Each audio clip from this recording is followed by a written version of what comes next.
Hi everyone! For today's video, we're going to discuss about circle and its different part. So don't worry, gagawin natin into simple and also easy to understand. So our learning competency is illustrate a circle and the terms related to it: radius, diameter chord, center, arc, chord, central angle, and inscribed angle. Firstly, let's define what is circle. A circle is a set of all points in a plane that are equidistant from a fixed point called the center. So ibig sabihin, ang circle ay isang hugis na lahat ng points niya ay pare-pareho ang layo mula sa gitna. The next one is the center. Center is a fixed point inside the circle. So ito yung pinakagitna ng circle, dito yung sinusukat ang lahat ng distance.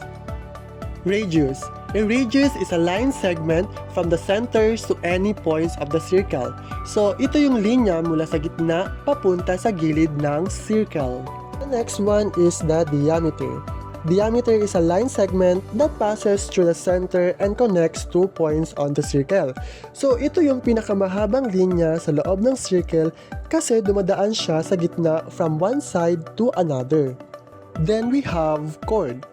Chord is a line segment that connects two points on the circle. So kahit anong linya na nagdudugtong sa dalawang points sa circle, hindi kailangan dumaan sa gitna. Arc. An arc is a part of the circumference of a circle.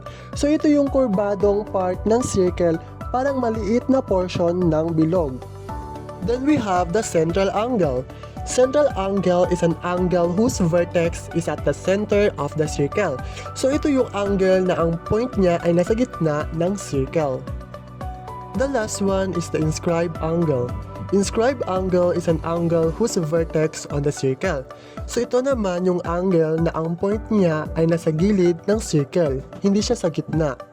So ayan, those are the basic parts of a circle. Madali lang, di ba? Basta tandaan mo lang kung saan nakapwesto yung lines at angles. And that's all for our videos. Thank you for watching.